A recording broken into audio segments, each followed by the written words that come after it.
I can tell you that the reason that there's so much unjust, poor living conditions, verbal and mental abuse, unsafe working and living environments in the Jamaican farm working community is because... Bless up my people. Welcome back to the channel. It's your girl Anisabel Rose. Thanks to all the new subscribers. Thanks to the returning subscribers. If you're new to the channel, subscribe, turn the post notification bell on so you won't miss an upload from me.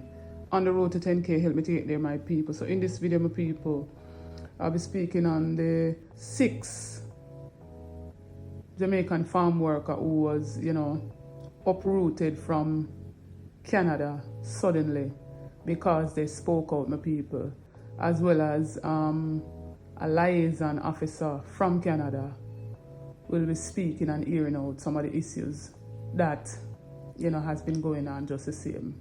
So stay tuned, my people. While you're at it, drop a like on the video. So as you all know, my people, a few months ago I did a video where the farm workers in Canada from Jamaica spoke out about inhumane hospitality as well as treatment. The living arrangement was not good. Flooded water from sewage, toilet, and the whole nine, my people, as well as they're saying that some of the bosses were treating them like slaves and you name it. And you can check out that video and the link will be in the description below.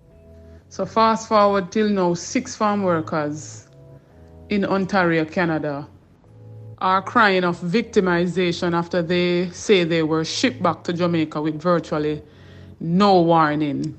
A representative of the group spoke out to the Jamaica Observer, alleged that the abrupt dismissal was payback for their blowing the whistle in June. But according to the dismissed worker, once that flurry of activity died down, they were axed. He quoted that the 6 of us are from the same bunkhouse where the problem was. Is when we're in the bush, Friday, August the 4th, about 10 o'clock, we see the man, the supervisor, with the paper, with the names of those to be sent home. Someone told me that the boss was told that it's me send off the video, but the supervisors didn't say that to us. All they said was that there is no more work, the worker claimed. He said no more work was simply an excuse as harvesting just started. He said they all were collectively stunned. He quoted a frightened Sotila, "I don't even know what to say. Right now the whole camp shake up. All we demanded was respect. We didn't come from any slum. The worker who began working this May and should have ended in October." The worker in the meantime alleged that their Jamaican counterparts, who are liaisons officers, were less than sympathetic and truthful with their countrymen. The liaison officers came the Tuesday before and said they were there for a meeting. We felt something was off and we asked, but they said they came to do a roll call. When we called Friday, after the notification, he acted surprised. When we say we don't have anybody to stand up for us, people think it's a joke. I remember at one point, my people, they had reached out to Carl Samuda, who was the minister at the time, and he never believed them. Him allegedly want to call them quote-unquote liars. So I'm going to watch a recording of liaison officer speaking, my people. And I want to listen to it keenly and let me know what you think in the comment section. I do work in the farm worker community.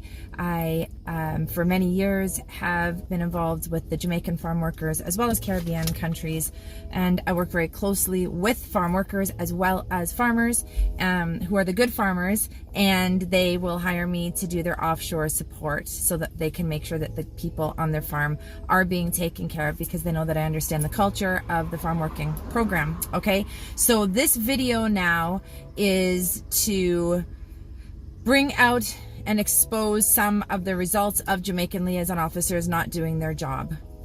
Simple as that. It's time that we talk about these things.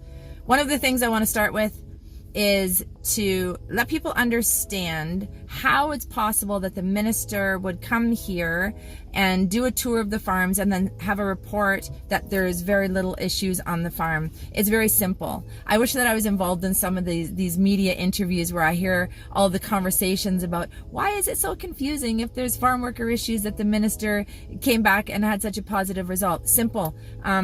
The farms that he visited here were really great farms. The liaison officers organized a tour for the minister to come and see some of these farms. And when the Jamaican liaison officers organized that tour, they organized it so that the minister was going to the best of the best farms. Literally, I know each and every one of them that the minister visited because I work with some of them, and I can tell you that they're very good farms. So there would be no issues. Now, do the liaison officers know of the bad issues and the bad farms? Absolutely, they do. Because farm workers who pay the liaison officers every day, last year it was $5.40 every day that every farm worker got up to go to work was going into the liaison officer's bank account, okay, the liaison department's bank account. Now, this year, the rates have actually gone up to $5.70. Every day a worker gets up to go to work, every single farm worker in Canada is $5.70 comes off of their pay and goes to the liaison office department for the liaison officers to do absolutely nothing to support the workers. Now, I can tell you that the reason that there's so much unjust, poor living conditions, verbal and mental abuse, unsafe working and living environments in the Jamaican farm working community is because the liaison officers are not doing their job. Because if they were doing their job, there would not be these living and working conditions for these workers.